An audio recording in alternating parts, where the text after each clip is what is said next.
day. This is David Neese with EV World News, where we talk about electric vehicles, green energy, and the stock markets.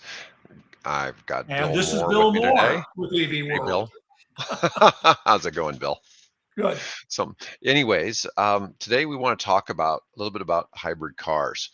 And this one, we've got a little article here. This is from mindmatters.ai. Interesting, a .ai URL. Let's make this a little bit bigger here. So, one of the arguments here, this writer is talking about are electric vehicles for everyone the impossible dream?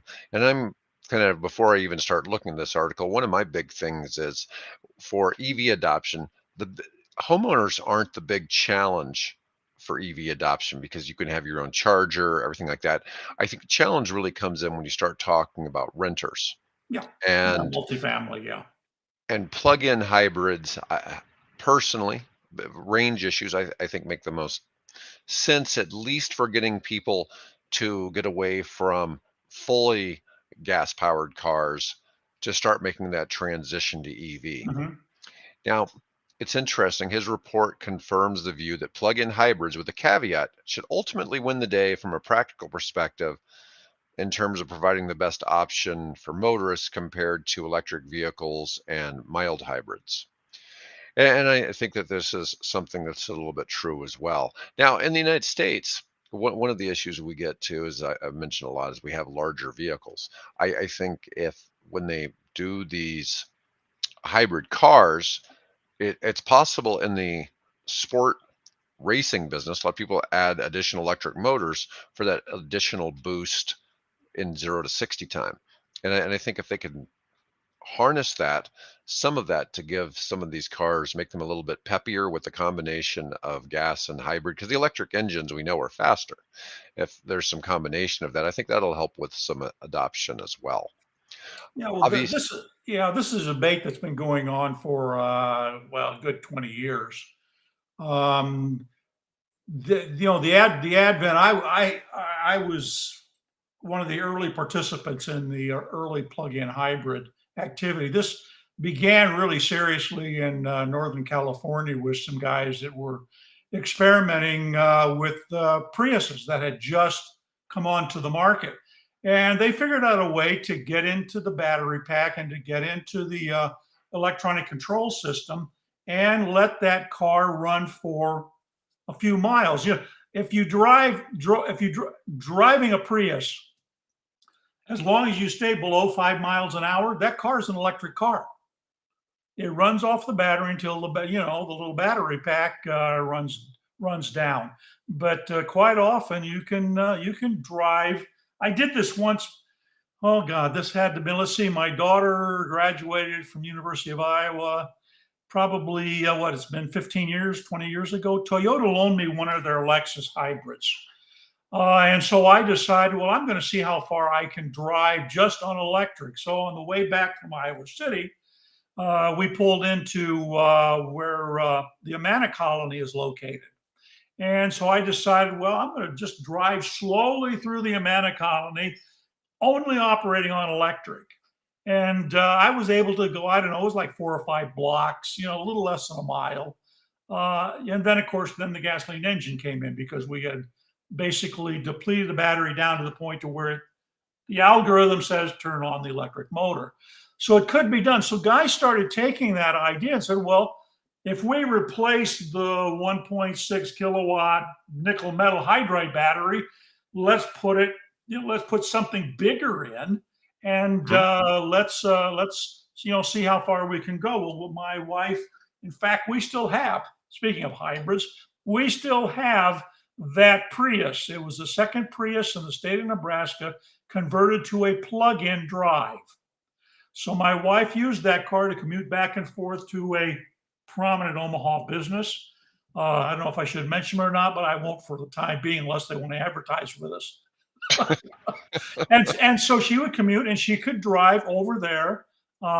It was like 5 miles one way, and she could go all the way over there just using the electric motor, driving at normal speeds, because they'd figured out a way to rework the electronics on the car to let it operate. And I've driven the car, I've gotten up to like 55 miles an hour in electric only mode.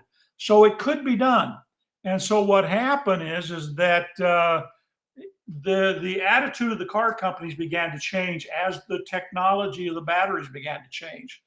And so they thought, well, let's build plug-in hybrids. So that's about the time that the General Motors came out with the Volt, which was, they didn't call it a plug-in hybrid, it was called a range extended electric vehicle, something like that. But anyway, it was effectively a plug-in hybrid vehicle. So it's been a long development train, and it has its advantages. Don't get me wrong.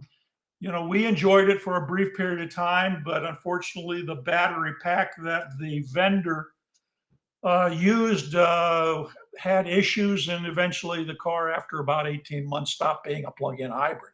It just went back to being a normal hybrid. Oh, So the technology is there. The issue has always been, though, do you want to be carrying around two powertrains? One that you use to maybe do 20, 30 miles, which is about what most are. The Volt, I think the first Volt I drove was in Detroit. And it was, I think it did something like 35, 40 miles on a charge, was great. Um, Subsequent ones by Toyota and others were like 12, 15, maybe up to 20 miles. For some people, that'll work. They could drive drive to work and back, do their commuting and do it all in electric.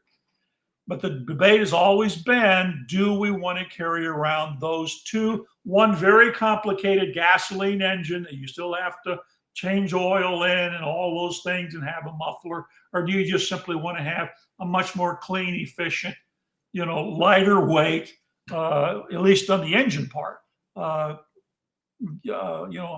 electric vehicle? So, well, we're still in that kind of people trying to figure out what's going to work best for them. yeah, I have a friend who has a BMW i3, which essentially has a gas generator Yeah, that was an in it. i3X. Oh, okay. Yeah, And he has Rex, traveled to technically several called of the Rex. tennis tournaments that I play in.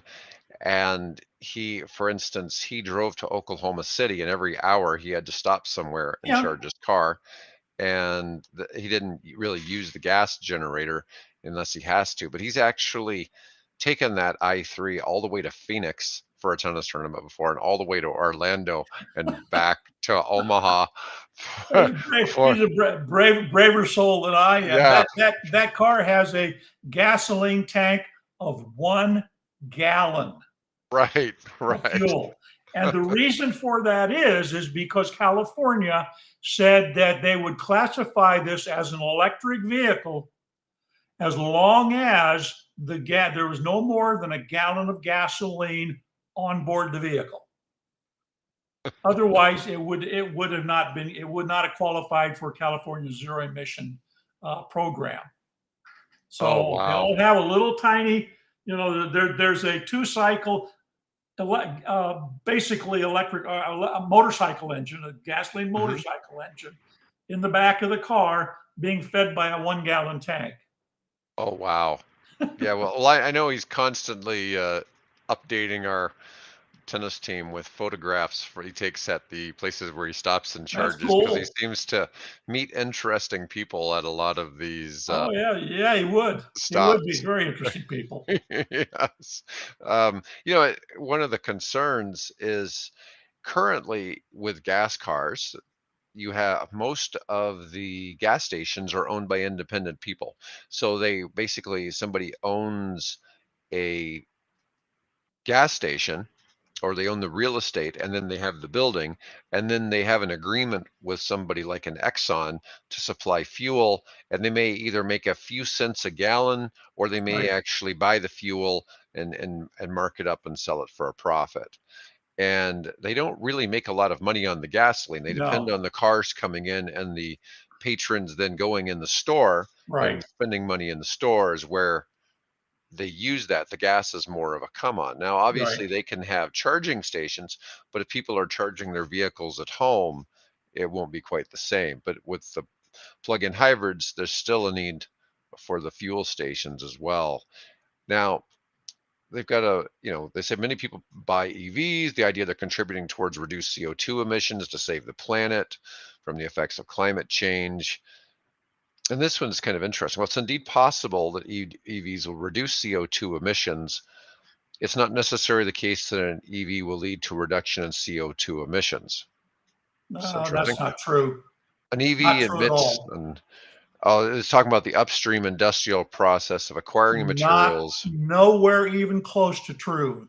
No, Yeah, not I even close don't, to true. I don't believe that either. And I also, you and I see the new battery technologies that are coming out that are going to change some of this. I mean, there's new batteries coming out that will use minerals that are cheap minerals that have already Yeah, been mined. And so yeah. the batteries are eventually going to change. By the time we have mass adoption of electric vehicles, the batteries will have changed from the lithium batteries. The other aspect of this is, we tend to think you and I both live in subdivisions, so we got garages and Hmm. driveways, and we don't have to park on the street, that type of thing. In older cities, that's an issue because they don't, unless they were maybe built in the 30s and 40s, kind of an advanced subdivision where they put an alley, but between the homes. Um, I guess there could be garages back there, but a lot of these older areas, back on the East Coast, they're just there isn't any place but the street, which is interesting because what's happened now is the city of Cambridge has just passed legislation that allows you to take and run a cable from your house across the sidewalk to the street to plug in your car. Now it's got some pretty stringent caveats. You can only do that for 12 hours in a day. You have to use a specially ADA approved walkway pad for the cable to go through, and it can't be more than 110 volts, which means that you're going to be charging basically at level one capacity. But at least they've recognized that there is a need for that, and instead of people having to, I mean, you've been around, you see these enough in the news reports where people string cables from their top of their thing across the sidewalk and down, and all kinds of interesting things. Yeah, I Um, saw where you posted that article yesterday. I thought that was quite yeah, interesting because yeah. that is one solution.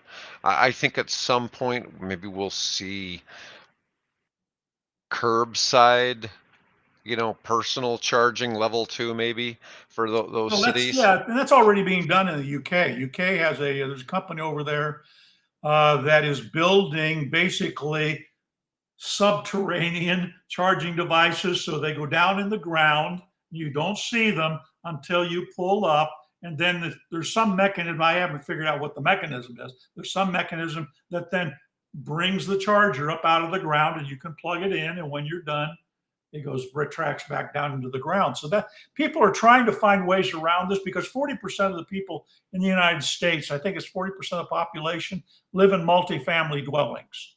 Right, And so, right. so Yeah. there is a need, obviously, if you want to get more people enjoying electric vehicles, you have to find a way to provide them, conveniently with electric power.